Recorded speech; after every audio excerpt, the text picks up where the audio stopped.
Welcome to the Knowledge Entrepreneurs Show, where we celebrate the innovators driving change in the education industry. At Edison OS, we've worked with over 500 knowledge entrepreneurs to turn their edtech ideas into profitable businesses. Hi, Tina. Good morning. Welcome to the Knowledge Entrepreneur Show. Thank you so much for taking your time out for being here with me today. Thank you for having me. It's my pleasure, Tina. Tina, so first question, what do you do? Great question. So, I am a professional tutor. I've been tutoring mainly ACT and SAT test prep for almost 17 years now. And I consider myself an expert in test anxiety. So I work with Wow. students. Yeah, mainly. Oh, sorry, go ahead. No, please continue. I think it's because of the lag. Okay. I was just going to say that I mainly work with high school students, and I've also started to work with post-secondary students. So college students and professionals having to take certification and standardized tests, like licensing exams. Right. So, Tina, did you start off training to be this, or were you doing something else and then you switched paths? So, what's your journey like? Yeah, my journey is I'm actually an engineer. So I attended the University of Michigan and got a degree in industrial and operations engineering. And I did work for Motorola for 9 years, manufacturing cell phones. So, like the ancient original flip phones is what I worked on. Right. So, what made you, take up this from that? Yeah. How did I end up here, right? So, I never planned on leaving engineering. It just so happened that time in my life, I started a family and I had a very long commute to work. And so I just ended up leaving engineering and trying to find something that I was passionate about that I could work with while starting a family out. And a friend asked me to tutor her son in college level math. And I'd always thought about teaching someday, but when she asked me to help him, it was like I saw fireworks, right? Like I was like, this is what I want to do. Right. Great. So, you didn't kind of, seek out your student, right? Your just friend happened to know that you could probably help him Yeah. out, and then, you were approached, and that's how it all started for you. Yep. And at what point you thought that was going to be a scalable, feasible thing for you to do, for you to be able to generate revenue to, kind of live life? Yeah. So the first thing that happened was after I met with him and I was like, okay, I love doing this. I really didn't know where to begin. So I went to one of the storefront tutoring places, right? I was like, oh, I'll just go work there. And I did work there for about 3 months. It was not a good fit for Right. me. And the main reason it wasn't a good fit is because what I really liked about tutoring was building a relationship with the student. And it didn't happen at that storefront tutoring place, right? Like you had different students every time and you really didn't have time to talk to them. So but I did find out while I was at the tutoring center that ACT and SAT had become a much bigger deal since I had gone to college. So there was some prep back when I went to college, but it was more like, hey, wake up early Saturday morning because you have a test versus the billion-dollar industry it is now. So Yeah. when I left the storefront place, I actually went to Kaplan. So Kaplan is one of the leading test prep companies, and they have a group called Premier. So it's a division of the company where they do in-home private tutoring for ACT and SAT test prep. So what I loved about working for the company was they find the students, right? So was working, oh, you couldn't work full time, but I was pretty much full time. I was really close to 40 hours a week with students. And by the end of my first year working, I was the lead math and science tutor in the Chicagoland area. And a couple months after that, I started training other tutors, and I was writing for Kaplan Publishing. And that's when I was like, all right, if I'm doing all this for Kaplan, why can't I do it for myself? So that is when I left Kaplan and went out on my own. And that was about 13 years ago. Almost 14, Awesome. yeah. Awesome. That's quite a thing, right? I mean, you go there, you become the lead tutor, and then you train the tutors, and then you write for them. And tell me, all that was possible for you in the way that you described because of your engineering background. Is that right? Yeah, I'm a part of it, right? So I have the book smarts, right? I know how to do the problems, and I did really well on the exams when I was younger.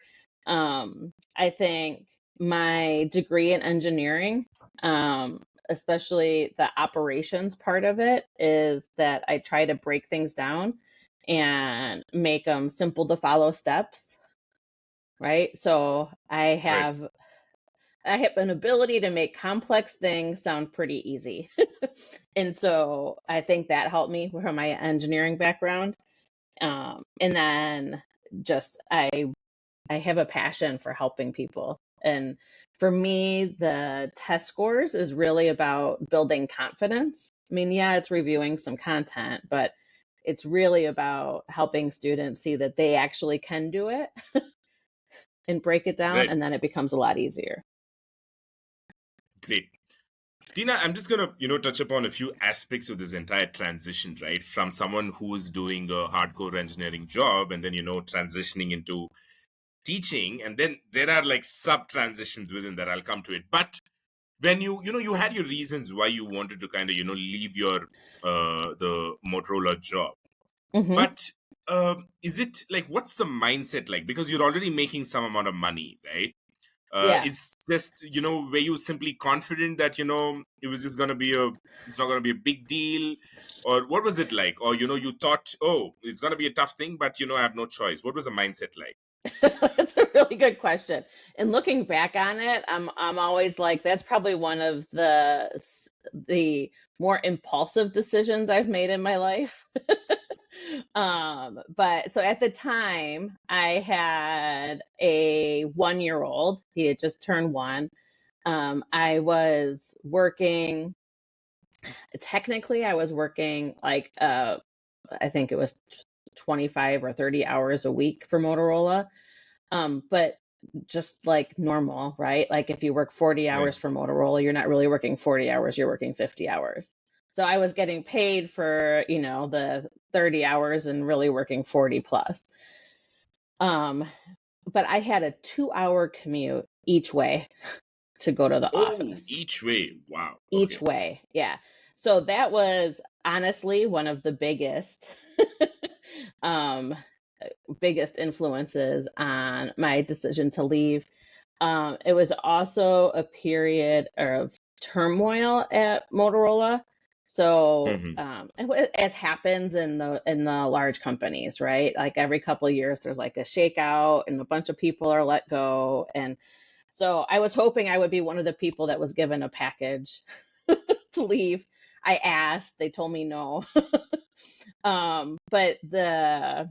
So I reported to someone who reported to the vice president of supply chain for all of the cellular division. And she is very high maintenance. She needed a lot of support, and she was moving on to corporate. So basically it turned out that I knew my job was going to end up being eliminated. But I had other possibilities, but I was like, okay, this is all happening right around the time of, I'd like to have a second kid. I'm already commuting so far, right? So it was more like, I was just like, and I'm done. and Right. trusting that everything would work out somehow. Luckily, I have a very supportive husband who is like, we'll figure it out. And I knew that I could look for another engineering job. But it was more just like, yeah, I'm done. And I left. So it was But at that, very risky. yeah, yeah. And at that point in time, you had no clarity that you were going to start teaching, right? That Oh, happened later. Right, yeah, right. yeah. Got it. So, and I did like, I did a little bit of teaching myself how to program some websites. I tried to do some things with my dad for a business with working with homeowner association, right? Like, I mean, like I tried like a couple different things. Right, right, Um, right. I love cake decorating, and I tried cake decorating at a local grocery store, and I was like, okay, that is not for me. So, but then I found my path, thank goodness, when my friend asked me to tutor her son. Oh no, thank you for sharing all this, because these are exactly what I wanted to know. Like, oh, how can it be so simple? Somebody is doing an engineering job, they quit and then they cut to teaching. No, there are a lot of roller Oh, coasters that is happening in between, and yeah. that's exactly what I wanted to, Yeah, a lot hear of from. roller coasters. And then I also was pregnant with my second one, right? So Right, I was like, and now we need some more money. And what do I do? And like trying to pick up, oh, I can teach myself to program and I can do some websites for people. And I did that. right. Um, but it's really trying to find the work, right? And putting yourself out there. Great. Tina, you said, when your assignment, or, the project that you took up with your friend's Yeah. son was a success. That's when you went out, you thought you didn't know where to start out from, and then you went out to the storefront sort of a tutoring thing, right? Now, you said Yep. it was not the right fit for you, and then you moved to another bigger organization. Now, why did you choose to move to a bigger organization rather than, probably starting off on your own? That's a great question. So I had only at this point, I knew ACT and SAT was where I wanted to focus. It Mm-hmm. was what I did a little bit of training at the storefront place, enough to know that it was a big deal. And they paid their tutors more that did ACT and SAT test prep. Um, and I found out that where the Kaplan that I was going to work for paid more than twice as much as the storefront place I was, right? Because it's a very specialized tutoring. Yeah. Because not only are you teaching the content and the stuff that they need, but it's like I said, it's like confidence and like helping them really believe that they can do it. Um, so I started searching out ACT and SAT tutoring jobs and happened to find the Kaplan one. Um, to work for Kaplan, you had to start off taking an ACT and you had to score in the 99th percentile in order for them to even continue the interview, right? So I was like, Wow. okay, Okay. this really is like elite stuff, right? Like you Yeah. Yeah. you have to know what you're talking about. But why I didn't just go out on my own, which I never actually like made a conscious decision not to go out on my own, but looking back now, I think it's because I really didn't feel like I had the knowledge, Mm. right? To go out and I mean, yeah, I could pick up a book at the store and like work through it, but I just hadn't like developed um the a lot of the skills that I think would make it a lot easier to work with students on my own. Got it, Tina. Of course. Tina, so you said, when you were doing a bunch of things for, the company that you were working for, you thought, okay, why not do all these for myself, right? Yeah, How long did it take for you to feel confident that, okay, why don't I do all these for myself? that's a really good question. So, and the funny thing is I could count it for how many kids I had. So, it took about 2.5 years to go Right. from right, I started at Kaplan to when I was like, and I'm ready to move on. Um, it was that was also a scary leap, right? Because I had a pretty decent income, and a good reputation. I got a lot of referrals, through Kaplan. Mm, But I knew that I could do it on my own. right, right. So you said, within a few months of joining, you were the lead tutor and all that. What was your experience like working in that organization? Navigating things inside, and then getting to do multiple things. Were you offered it, or did you seek it out? To gain experience. What was your mindset like? I was asked to do it. Um, Right. and part of it was so you would get bonuses when on Kaplan based off of the point increases your student would have. And my students did really Right. well. So because my students were improving their Mhm. scores, and because I was taking on a lot of students, I think is why they Uh-huh. asked me to be the lead tutor for math and science. Right? They could tell that it was something I was very passionate about. Versus, I didn't even know it was a position. Right? I didn't know it was a possibility. But a lot of the employees that they had were students themselves going to college or graduate school, and they knew that I had kids, right? And this was like what I was doing. This wasn't like, let me fill a couple of hours and make a couple of bucks. This is what I was passionate about.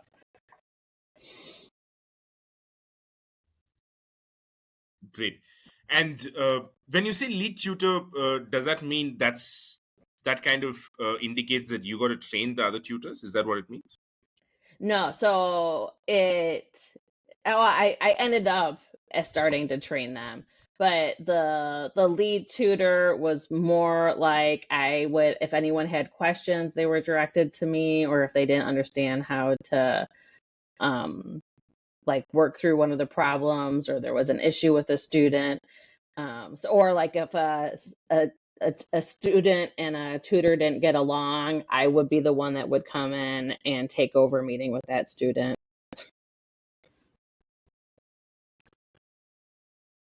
Right. Got it. Got it. And how was your experience training others? What's the difference between, being a SAT, ACT tutor versus training other tutors who are, aspiring to be an SAT, ACT tutor? So training others is um, a little, I love doing that as well, but it's a little bit trickier in that you have to make sure that they have both sides of, they actually understand how to do the content, right? They have the knowledge and they can go through the problems and do well on them. But then they also have the ability to break it down to teach someone how to do it, right? So we've all had teachers that know their stuff inside out, but they can't explain what they're doing, right? So Right. just Right. because you know how to do it doesn't mean that you can actually teach it.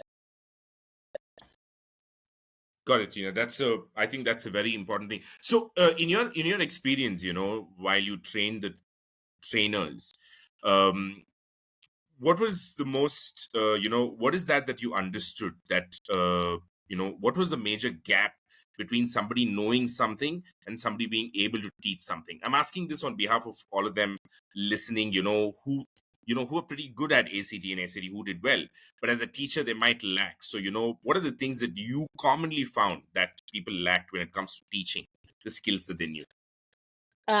Listening Right. is the biggest issue, right? So that you want to explain it a certain way, but you have to make sure that you're listening to what the student is saying.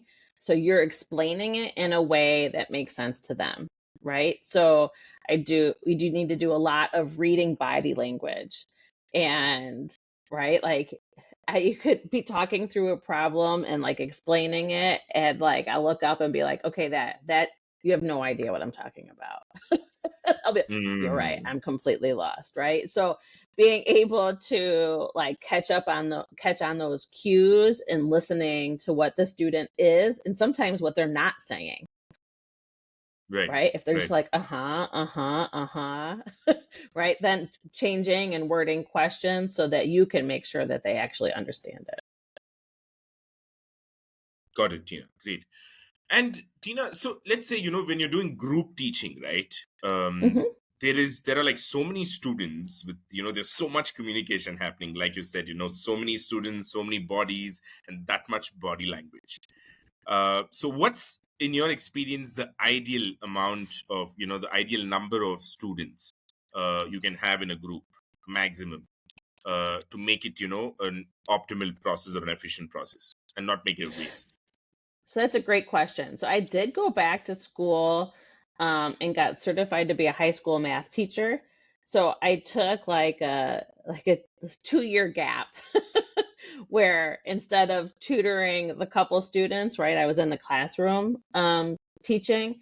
And I would say for like the small group or like the training sessions, um, a maximum of 8 students seems to Right. be a really good number simply because a lot of the work that you do and what you're going through and asking questions and people are teaming up with more than 8, it seems like everyone doesn't get the same amount of feedback that they would when you're in the smaller groups.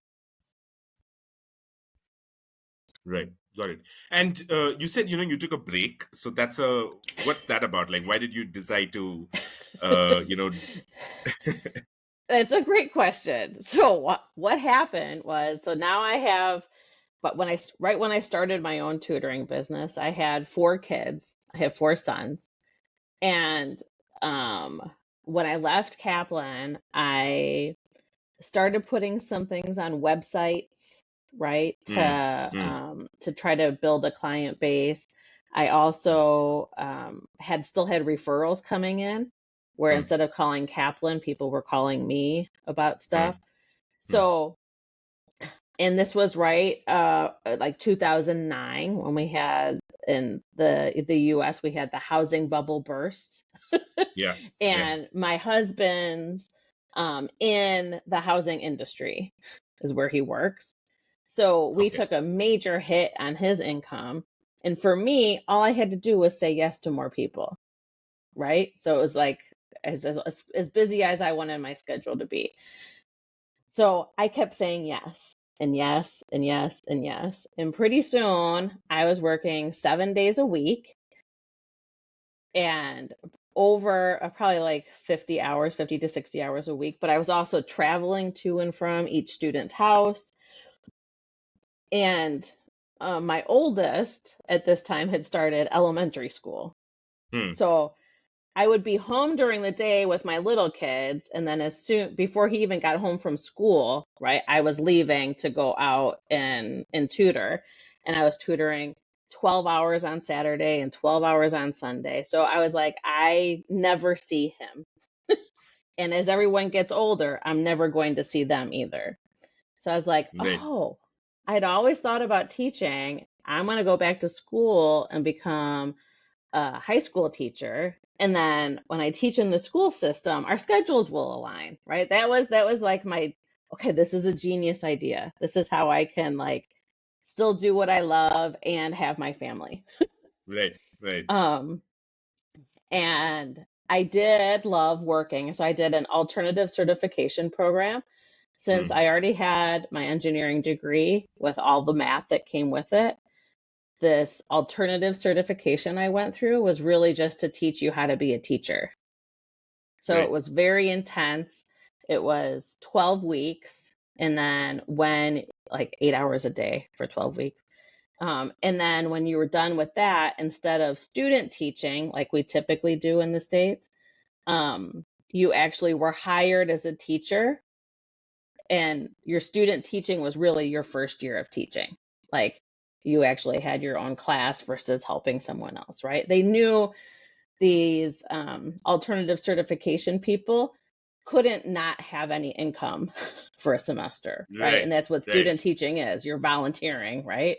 And so they're like, no, we realize you have families and you just want to teach. So again, don't ask me how I keep ending up with these crazy commutes, but I ended up working in inner city Chicago, and Okay. I live out in the suburbs. So again, it was like an hour and a half commute each way. And I was teaching very high needs population, right? Inner city. I loved being able to help them. Mm, But it burnt me out so fast because right. with that commute and where I was working and the requirements that were put on for when you stayed after school and what you had to do in the classroom and being a new teacher, right? Again, I was never seeing my kids. And I'm like, this is the total, like now I'm not seeing anybody. The Right. total Right. opposite of what I wanted. The problem is So, not solved. oh no, it was not. And I basically had a breakdown. And I mean, it was fantastic. And it was actually my doctor, um, Dr. Shaw. I had tutored her kids. And when I went in to see her, because my husband's like, my wife won't stop crying. Like, I need to bring her to the doctor. And she was like, what are you doing? I'm like, well, I went to school to become a teacher. And she's like, you are an amazing tutor. You're not going to go back to teaching because you're going to end up in the hospital.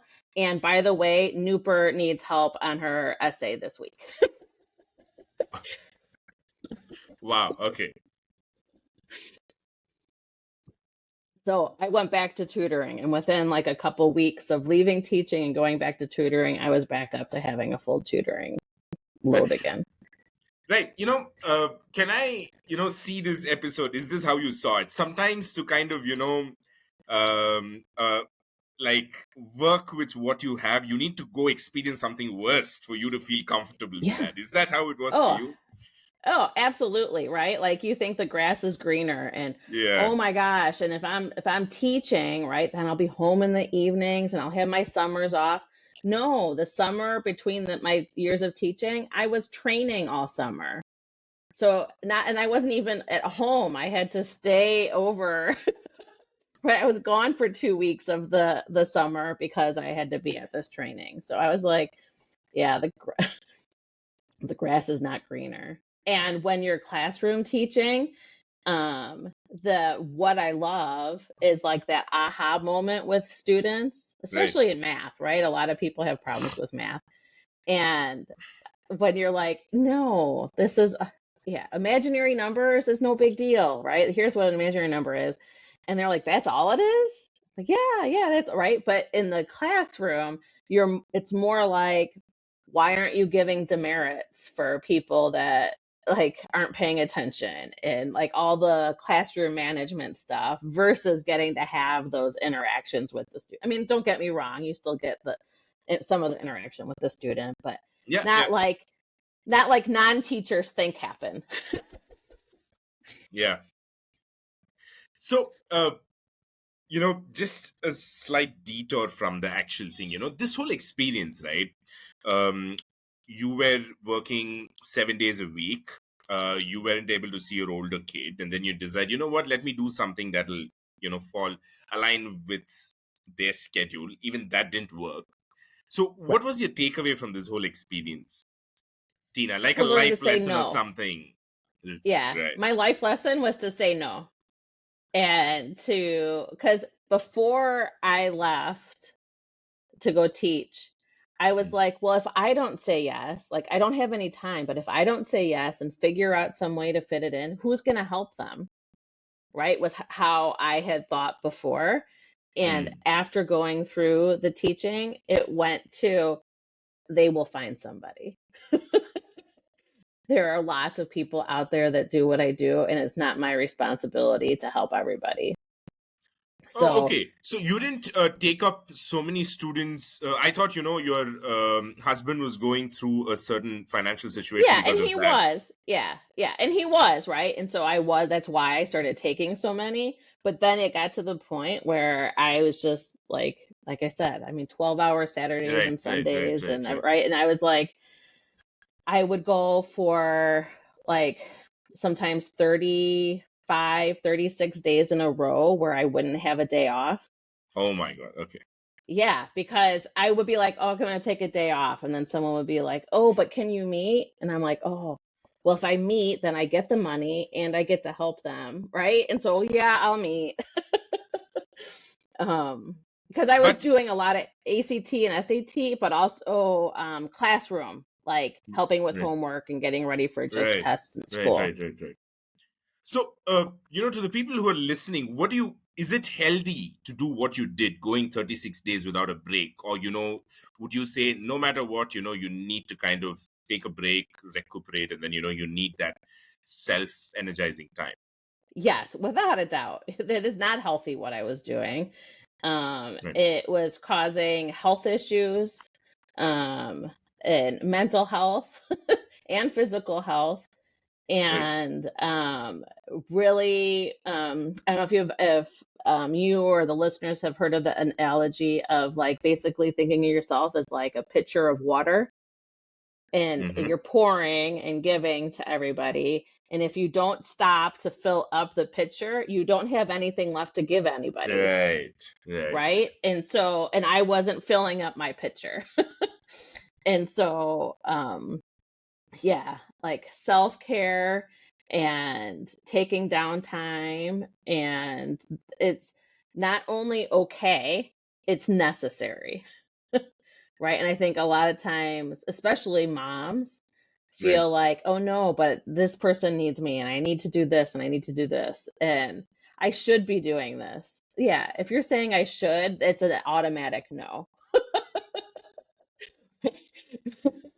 Because Right. you're like guilting yourself into it, right? So yeah, so basically learning to put up boundaries is what going through that entire process taught me.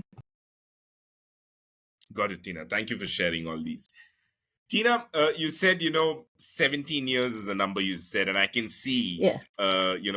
I can kind of see blocks of those 17 years, how it went, because it took quite a number of years for you to kind of settle in to, Yeah. your own, your My Tutor and stuff like that. But talk about, what are the things that you started to change for you to kind of feel comfortable, get stable, and then not have those burnout moments? Yeah. So one huge change I made. So when I left teaching and came back to tutoring, and that's like 9 years ago. So I've been back doing this for 9 years full time. And I, for all those years, I had basically been working out of my car and driving to students' houses and meeting with them there because that's what I did at Kaplan Premier. And I just always thought, well, if I stay somewhere, they're not going to come to me, right? Mm-hmm. And I flipped it because that was a lot of my time went to traveling, and I Right. couldn't have back-to-back students because I mean I would, but I'd have to have like a half hour between Yeah, them to be able to to travel. drive from Yeah, one. yeah. Yeah. Um so that was kind of on my mind.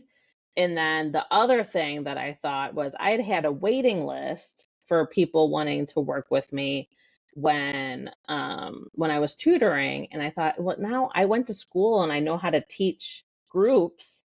I should try teaching a group and see if that works. So the first group I taught, I rented a room at the library. And I started telling all the students that I was working with, and obviously putting stuff on social media, but that I was starting this group, right? And Right. I remember I was like, it was kind of like if you build it, they will come, right? I had no idea. The library kept calling me, asking me for the money to rent the room. Mm. And I was like, I'm just going to pretend like they're not calling me because I didn't have any students that had signed up yet. And I was like, but I'm not ready to let the room go. And I remember my kids would come home from school every day and be like, did anyone sign up yet? I was like, no, not today. They're like, it's okay, Mom. I'm like, if it works out, it works out. So the last day that the library was like, if you don't pay by tomorrow, we're going to release the room. Mm. I got 3 phone calls Wow. and 3 students signed up for the class, right? So I was like trying to visualize people in the class, right? Like trying to still be open and leave space for them. And sure enough, so I ended up with 3 people. Um, so it started this small group, right? And I wrote like a workbook I use with my students, and I had created all the curriculum for it, and everything just kind of grew from there.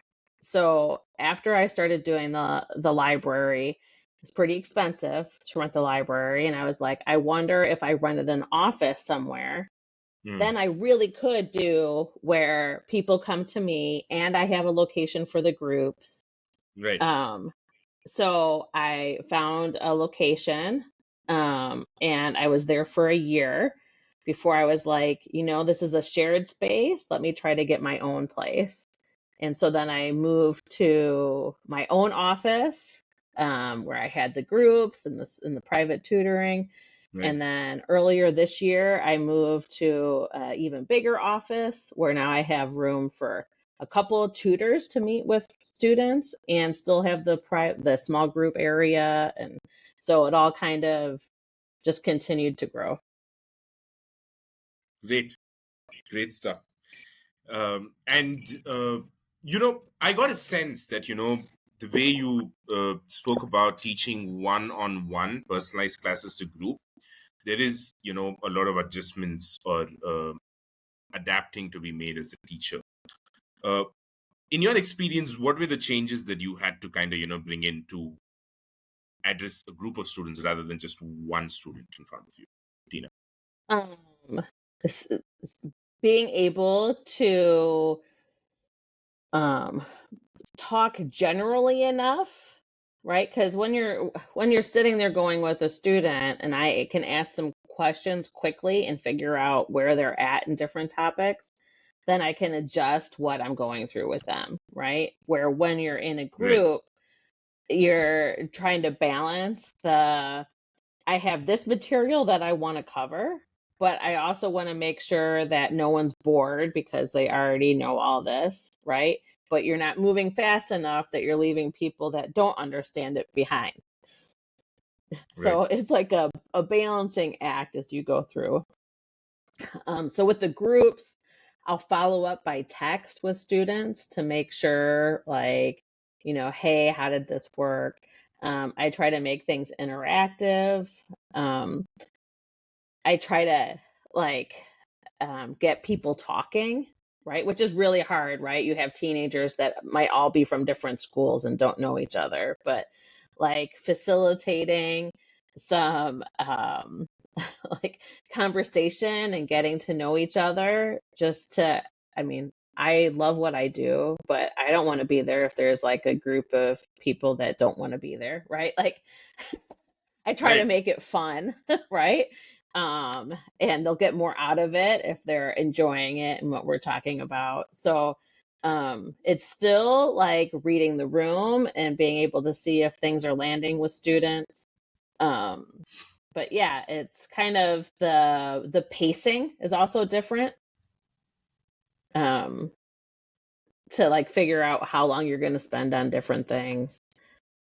Yeah, it's funny talking about this now. I mean, like I can like think back to like my first group at the library and I had everything written down like I'm going to do this for 5 minutes and then I'm going to do this and it's going to take this long. And Mm. now I'm like, "Oh, I have a class tonight. Maybe I should think about what exactly we're going over." Right. Right. And this is the 3 students that you're talking about. The last day that you had to kind of keep the Yeah, tidy yeah, room. yeah. Got it. Yeah. So, Tina, just to recap, you were doing the Kaplan Premier thing where you go to students' home and then you come out, you do it on your own, and you had no problems getting students. You had a lot of referrals, Oh, but yeah. then that's the point in at which you decide that you're going to try group classes because you had some experience teaching in the school.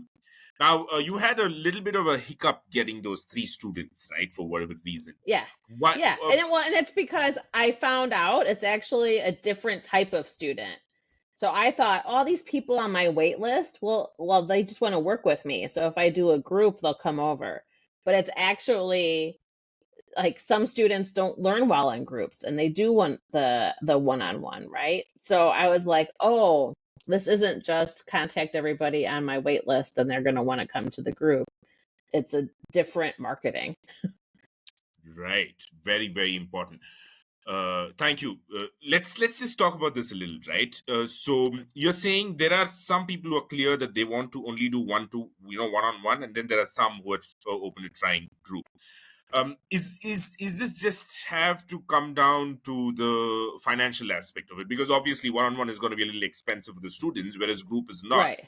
So is it just about the money for the students, Tina? Sometimes it's the money.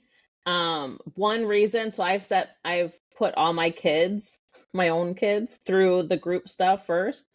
I think the group stuff opens them up to other questions that people might have that they haven't thought of, or looking in a problem in a way they hadn't thought of when we discuss things, right?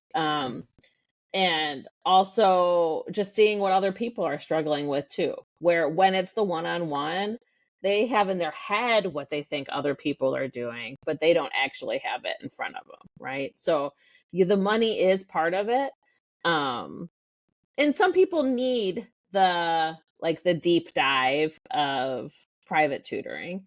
And then the other reason that I have people go with private tutoring is because maybe they only need 1 or 2 sessions. Maybe they're already really strong in one area, and so they don't need help in that area, where in the group we go through both things, all of it. Got it. Great. So you're saying some students consciously chose group tutoring for the other benefits that you said. Wow. Okay. Yeah. And as a tutor, you found this more efficient and profitable for you. Yes. Oh, much more profitable. Much more. Yeah. Okay. And Yeah. did it help you with cutting down on the number of hours that you put in every day, or Yes. did you think, oh, you know what, I'm going to do the same number of hours, but I'm just going to make so much more money more faster? I did it first, right? So I would do 2 groups on Saturdays and still tutor all day Sundays, and then tutor during the week as well, right? And over the past couple years, as my kids have gotten older, so within the next couple of weeks here, I'm going to have 2 in college, one in high school and one in middle school, right? So I was like, I can no longer work on the weekends. And I still get asked to do it all the time. And I just Right. have to say, I'm sorry. If you want to work on the weekends, I could find another tutor for you or recommend some people. But that weekend time is now what I need to be able to see my kids in college or just to have my own downtime. So, yes, things the groups changed things in that it gave me more flexibility. I still like doing the groups. I don't know, they both have like different advantages to me. Got it, Tina. So, Tina, now 9 years before is when you kind of started off on your own, and took some time to stabilize and stuff, and then along the way you had your office, you started doing your group classes, but then we had also the event that happened in 2020, the pandemic. So what happened at that point? Is that the first instance that you went online? No, luckily, I had been online. I actually had some students in Dubai, and I had one in China once, right? So like, and across the US. So I had been using Zoom for years. So luckily that helped me with that learning curve. And I'd already done online classes and stuff. Probably the biggest wrench for me was that it put the testing industry into a tailspin. Mm. So when we actually shut down, um, we shut down. The announcement came on a Friday, and there was an SAT scheduled for Saturday. So Wow. all these Okay. students that had been preparing for 6 weeks found out the night before that they weren't taking their test, right? And Oh, then every time they kept scheduling tests and then canceling them, and you wouldn't find out until the night before. And then you're trying to reschedule, right? And then you didn't know if colleges were still requiring test scores like they had. So um, that was probably the biggest headache of trying to help students feel like they were prepared still, right? Even though like we're like, well, we're preparing like you have the test, but right. just so you know, you might find out the night before you don't. And um, so yeah, that was probably the most stressful thing Mm, about it, was trying to help students manage their frustration. got it. Tina, I'm just going to go a little bit back. I just wanted to ask you another question. When we spoke Yeah. about one-on-one to group, you said the marketing is different for both of them, right? What changes that you had to do in terms of marketing to kind of fill up your group classes? So I have experimented with all different types of marketing, from like putting ads in church bulletins in the area to ads on school websites, um, to like I'm trying to think of all the other things I've done. Different apps, like there's a Nextdoor app. I've tried Right. putting ads there, right? Facebook, Instagram. Um, the um, the thing that I found that helps there's still like no magic answer. With Mm, private tutoring, I don't really need to market. So that's all word of mouth. right. And honestly, the groups are starting to get a little bit more word of mouth too. Um, the but yeah, I don't know if there's like one magic thing. I wish there Right. was, because then I would be like, yeah, I'm going all in on this. So I'm still kind of experimenting and trying to figure out what's best. It also kind of goes in waves, Right. right? Just like anything in life. Um, so um, the groups, like upcoming groups, I would have thought, like, we have some big tests coming up here and there's some huge changes to the SAT taking place. And I would have thought that they would all be filled, right? And I would like, I would be facing the question of, do I need to add more classes, right? Because of how many people are doing it. And it's so hard to predict, right? So I'm like, I have a couple people, but not with the demand I thought that there would be. And I don't know if it's because people just don't know that it's taking place, or they're like, we'll just wait and see what happens, right? So, yeah, but I found that it is a different type of student, right? So if a parent calls me to say, I want to do private tutoring, they don't want me to say, okay, so I could do private tutoring, and here's also this group, which the group is cheaper. They're like, yeah, no, I want private tutoring, right? Like they have it Right. in their mind. And I do live in a very affluent community, so that's part of it too, right? It's where you're at. Got it. Got it, Tina. So, did the event in 2020 change your business for good, or was it temporary and you're back to your old ways? How's it now? Um, I think it changed for the good. That I think just the resilience of like getting shut down overnight. Um, and obviously, no one cared about school anymore, because at least in Illinois, where I'm at, everyone was told that their grades couldn't go down. They could only go up, right? So then, okay, I'm like, why did they say that? Because they just told literally every kid it doesn't matter what you're doing in school. Right. Um, so and all the testing stopped. So it gave me time to work on some projects that I'd always wanted to work on.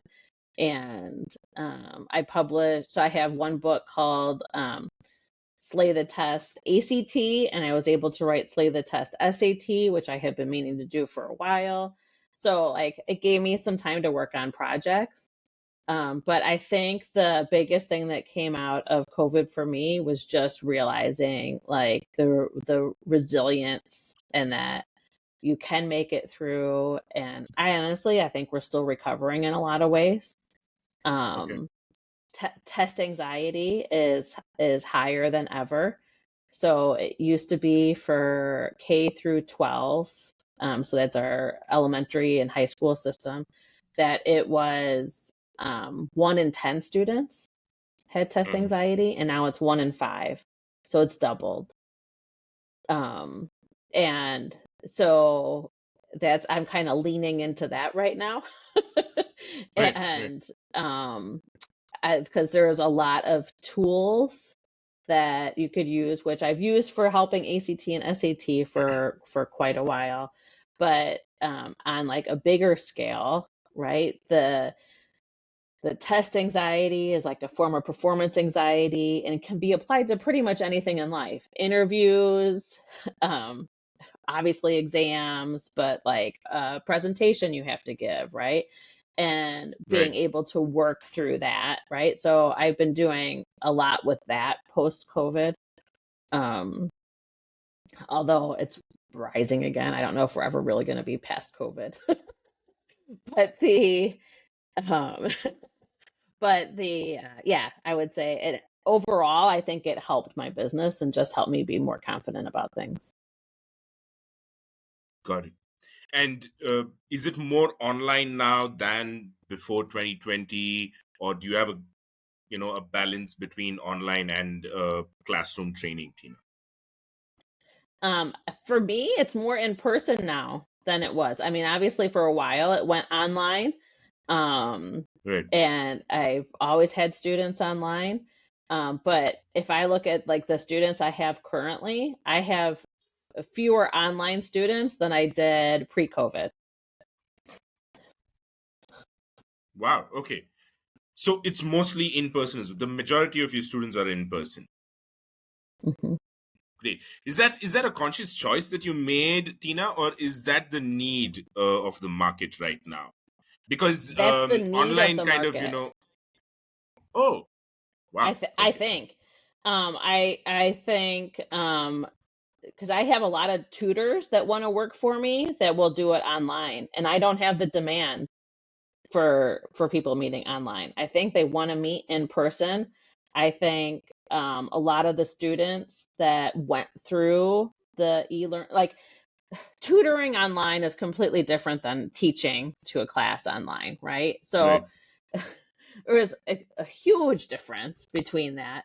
But I think there's almost like a post-traumatic stress from a lot of students did not do well with the online instruction. And so the thought of tutoring online is something they're not even close to, like, would not cross their mind. Right. But I have a couple students online right now, and they see phenomenal results. So it's all, what I mean? It really has nothing to do with it. But I just find that most parents, and will even drive. So I have one that drives like 45 minutes to come see me rather Wow. than meet online. Yeah. But as a tutor, do you have a preference at all? Yeah. If given a choice, would you go completely online? No, I prefer meeting in person. Wow. Okay. May I know? Can you just share why? Yeah. Um, I can pick up a lot more of the subtle clues as far as if someone's getting or not when I'm in person. Right. And I could see the work that they're doing, right? So we could talk about it and they can tell me whether they're getting the answer right or wrong, but I can't look at their math problem and say, "Oh my gosh, you just forgot to distribute the negative." Or you know what? So I prefer meeting in person just because um yeah, it feels like I said, like I could pick up those subtle cues a lot faster. Right. And I've been doing it long enough, I could still pick it up online, but it's just a harder thing to be able to pick up. right. And also the change in scenario, the change in atmosphere for you to come out of your house, travel, that little thing, as a human being, does that, do you look forward to that, getting out of the Oh, house, going back to, absolutely. right. Instead of Yeah, just being yeah, stuck at one absolutely. place and then, doing Yeah. online, right. Got it. Great. You know what? Of all the people that I've spoken to, most of them have kind of gone completely online after the pandemic, right? Oh, Yeah, and yeah. yours is the first story, where I'm kind of this is like very refreshing for me. That somebody's like come back to, they're like relieved to be doing in person, and I totally relate to you, because I mean everybody have despite all that, people have admitted that nothing beats in person training. Even as a tutor, there are a lot of people who got into teaching because for some people it's performance in front of an audience. They get a Yeah, lot of yeah. energy from that and stuff like that. But great, yeah, got it, Oh, Tina. and I do. I get a lot of energy from meeting with students. Like if I'm not feeling good, like I can tutor. Like yesterday, it happened to be I wasn't feeling very good, and I had Okay. 6 students back to back. Hmm. And it's like it's like you hear about like doctors telling when they're in surgery, like how they like go into the surgery and it's like everything like pauses, like nothing else. It's kind of like that. I feel like that when I tutor, right? Right, Like, right. Yeah. okay, like go through tutor and then I finish. I'm like, oh my God, now I'm ready for bed. But yeah, I guess I'm not surprised Right. that so many people are still online, and it obviously like opens up the people that you can meet with from Hmm. everywhere. But that makes it almost harder, right? Because then basically how you find the students, right? Um, Right. and yeah, so interesting though. Got it, Tina. Tina, so I think this we can probably conclude this style of interaction. I still do have a lot of questions, Yeah. but it's I'm Okay. also thinking those questions can be very objective, and we Okay. can make it a very focused and a directed Yeah. thing. With it'll make my editors and the distributors' job very easy to cut. Okay, you know what? Cut this and then Yeah. put it Yeah. as a Yeah. reel. So Oh, I've got absolutely. some questions in my mind. To start off with, you can also tell me what are some of the things that you can like tell, like a listicle, or 3 things that I did to do to go from here to here, stuff like that. You can think about such things, or it could be some tips and advice to SAT ACT teachers, or some tips that you'd like to give students that you see and stuff like that. So Okay. here are my topics that I have in my mind, right? On what basis?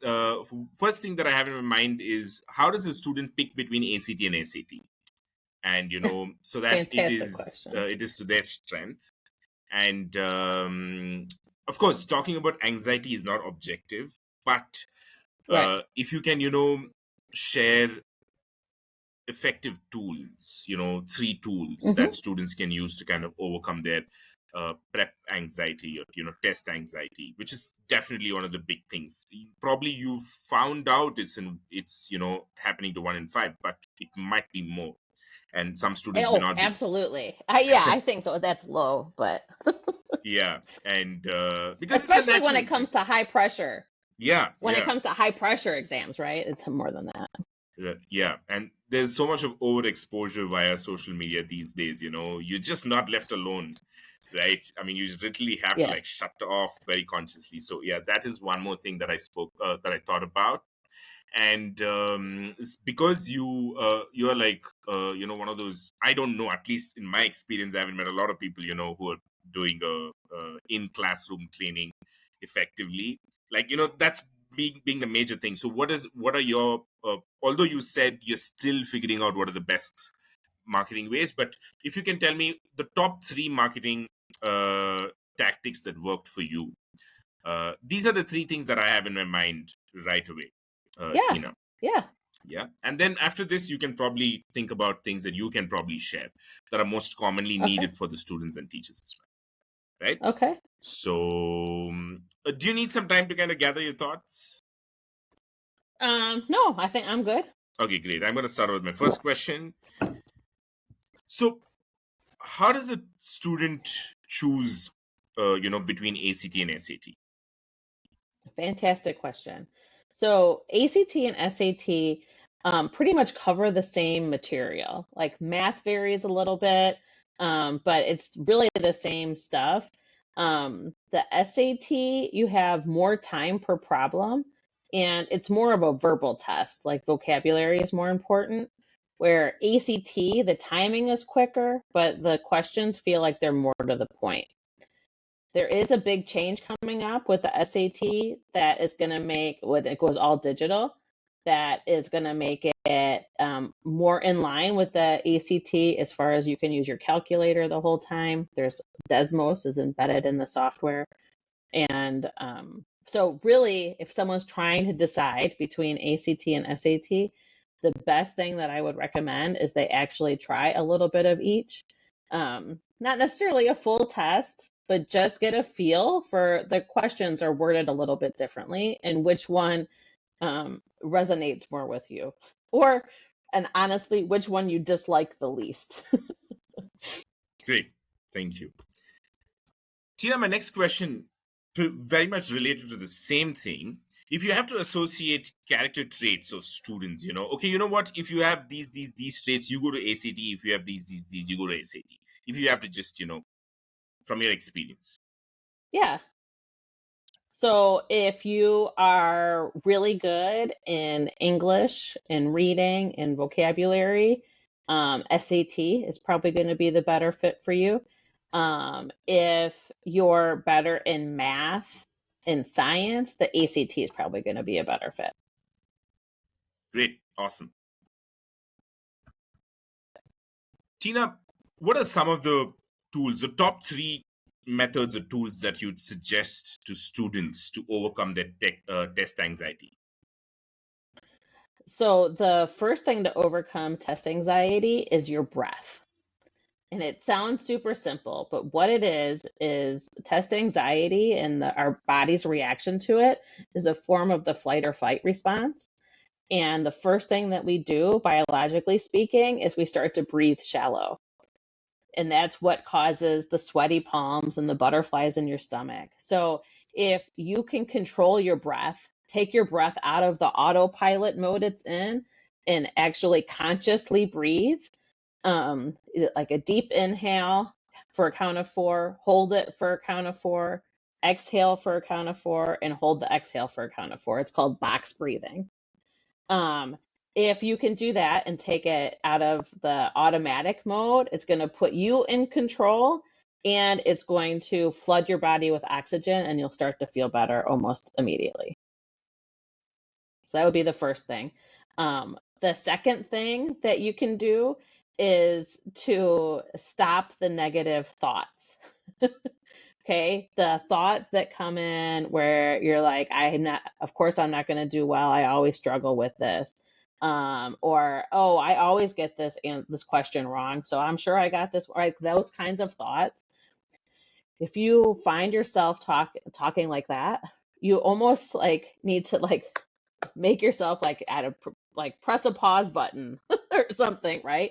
And stop what you're saying and rephrase it in a way that you would say it if you were talking to your parent or your best friend or a loved one, right? So you can say it, but you need to say it in a way that's nice, okay? Because your words have a lot of power, and when you have those negative thoughts, is it going to make you do worse on the test? I don't necessarily think so, but it's not going to help you perform better.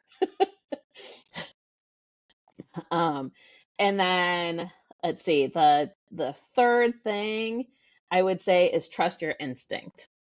Okay, trust your gut. And I find a lot of students that suffer from test anxiety either get stuck between answer choices or they'll actually put an answer down and then go back and change answer choices. And when they look at it, they usually change it from the right answer to the wrong answer. So trusting your gut is that we're bombarded with so much information any given second, and consciously we can only process 40 to 50 bits of information. So what that means is the majority of what we're processing is actually processed subconsciously. Okay, so the perfect example is the temperature. We feel the temperature all of the time, but you only think about the temperature if it's too hot or too cold, right? Your subconscious says, hey, conscious, do something about the temperature. So when you're going through and answering questions on a test, sometimes you might not know why you chose the answer that you did, but it's because you chose it subconsciously. There's a reason you chose it, but why you're questioning it is because you didn't consciously make the choice. And it's where you need to kind of learn to trust that. And basically it just boils down to don't change an answer unless you're positive you were wrong. Not like the I don't think I'm right, so I'm going to change it. Only if you're positive you're wrong can you change it. Great. Thank you for that, Tina. My next question is, as a primarily classroom ACT, SAT test prep business owner, what are your go-to marketing strategies to get students? Word of mouth. So asking students if they have referrals or can talk to their friends, because if they've gone through it and done well, right, they're more likely to tell their friends, hey, this is what you need to do. It's probably the number one tool for anything in business, right? The second thing that I do is finding areas where your target market is. So for me, for the groups, my target market is actually the parents of the students because they're the ones that are making the decisions. And so like Facebook mom groups and stuff is where I'll post about upcoming classes. That also helps with referrals in there too, in those groups. And then the third would just be keeping a presence on social media so that like whether it's whatever social media you choose, I would just choose two and stick with it. Don't try to do all of them. But choose two and do those well and just keep up with the content and have a presence and provide good material that help people so they start to use you as a resource. Great, Tina. Thank you so much. Tina, okay, yeah, here is my next question. Tina, as far as your business is concerned, what are the top 3 apps that you go to on your phone? Oh, that's a really good question. Telegram is one I go to a lot because my assistant is on that. He's located in the Philippines, so that's what we use. Oh my goodness, now I need to look at my phone.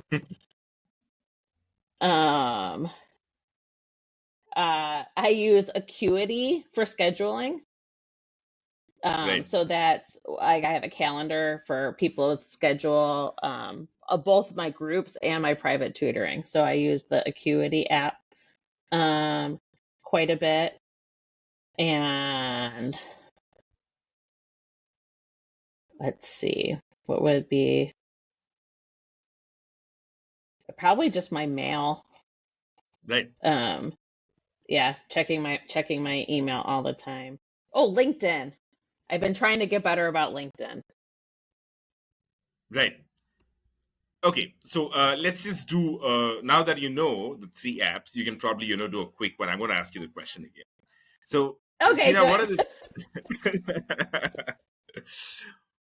what are your 3 go-to apps as far as, for your business? So Telegram for communicating with my assistant, LinkedIn for trying to build a community. I'm trying to show up as an expert. And oh my gosh, I already forgot what the third one was. I think that's your email app. Email. Yeah. Email Great. app, because I'm on that all the time. Great. Tina, my next question to you, as far as online teaching is concerned, what are the, I'm not going to put a number to it, 3, 4, whatever, what are your top problems that you're facing today? With online Yeah. tutoring?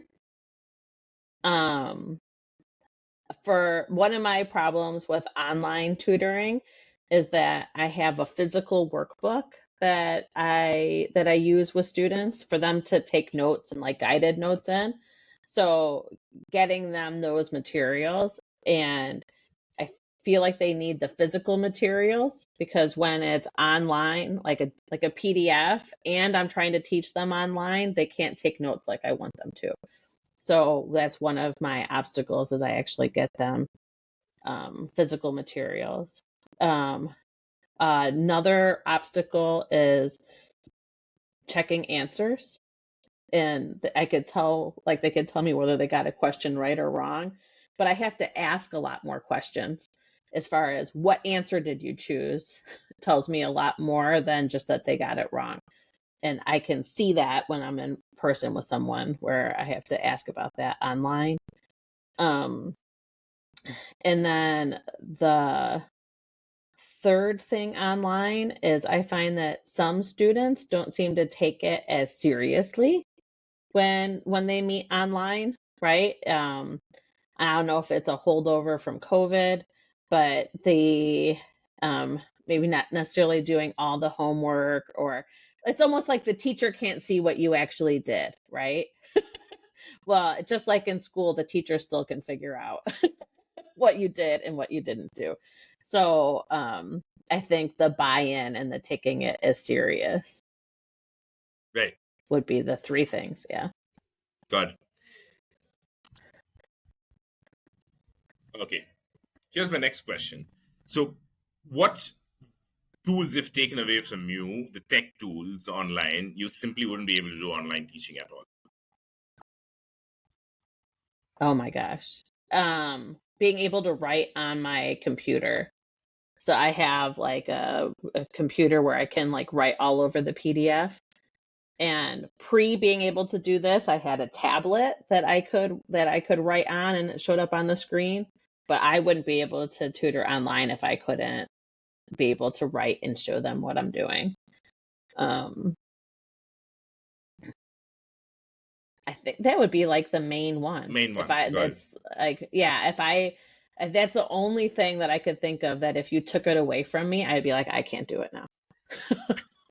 Anything else I'd be able to figure out. But if I can't like write, that's it. I'm done. Got it. And what's your most favorite softwares when it comes to online teaching? I use Zoom, but I was using Zoom beforehand. I like that it's really easy to record and download. I like that I can annotate on the screen, save clippings, right? So like it's just, and it's also just what I'm most familiar with. So great. Now, here's another question. It's a big if. If there is one, okay. What's one thing about Zoom that annoys you the most? Ooh, that's a good question. Well, if you have to think so much, I don't think there is any. So great. Yeah. I was gonna say, and nothing like pops out to me like, oh my gosh, this drives me crazy. This is like a big pain right now. Yeah, nothing like that. Yeah. Got it. Yeah, okay. I can't think of Here's anything. another way. Maybe I'll try it this way. And Okay. If you wish for a software to be made, with things that you would love, what would that be out of your imagination? Like, what is it that you miss about softwares for online teaching? For online teaching? Oh, here we go. I wish it had a calculator embedded in it. Oh, right. So that I could show what you, or SAT is going to have Desmos in it. So maybe a Desmos embedded in it. but that you could, because some of the strategies when it comes to taking a math exam involve using that calculator. So being able to, now I can share my screen and show them the calculator that I have, but if it was within the software, that would help. And part of it is because I can write on my screen. I don't know if there's a way for a software to let the user, like the student, be able to write on the screen if they don't have, I mean, I know you can do like where you move the mouse and you try to write, but it's very difficult to do. And so we don't usually do that. So you mean to say if it's possible to kind of use your finger and write without having a stylus on the surface, right? Yeah. Got it, Tina. Tina, I'm done with all my questions. Are there any things, that I may have missed you want to share? If there's anything, let me know. We can do those. Like for reels or stuff, those things that you'd want to like put out there or stuff, whatever it might be.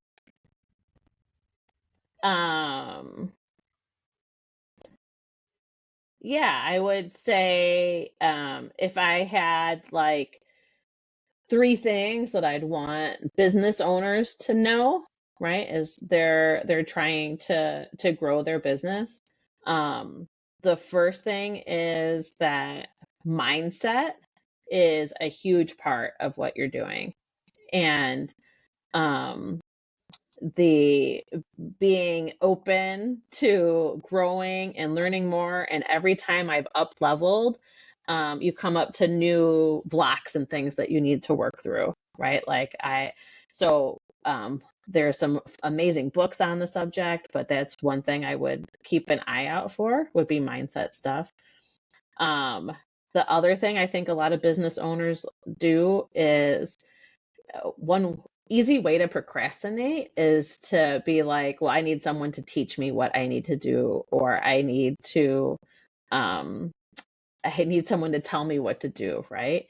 And I actually keep a mirror on my phone and on my laptop to remind me, because I need reminding, that I already know what I need to do. I already have the answers within me, and to stop looking for other people to tell me what. So, and that kind of goes back to trusting your instinct, right? But so that would be a second thing I would tell business owners is stop looking for elsewhere and look within, because you already know. And the third thing is to just keep at it, that it does feel like an uphill climb. And it really is like a roller coaster ride of being an entrepreneur. And some days you're like, this is amazing. And other days you're like, why am I doing this? Right. And that I keep notes from those days that you're like at the top, so that you could look at them when you're having the days that you're struggling. Or when you're struggling, there's usually a reason why. And maybe it's you need to step back and give yourself some space. But just being gentle with yourself. Great. Thank you, Tina. Anything else You're that welcome. you can think of? No, I think we covered a lot of it. Great. Yeah. I mean, I just thought maybe just in case, sometimes just asking the one extra question triggers some thoughts. I'm not going to let anything go to waste. So, yeah. So, Tina, thank you so much. It was a pleasure talking to you. And, it was lovely listening to your journey. It's been quite a roller coaster journey, lot of little subtexts with each one of those things, right? It's not as simple as it sounds when you told, I was working 9 years and then I moved here 17 years. Wow, but there's so much within that. So there's so great. much. Yeah. And so thank you. You asked some fantastic questions. Thank you. You're you so much. You're a good Tina. interviewer. Yeah. Thank you so much. And you seem to be doing great, and I wish you all the very best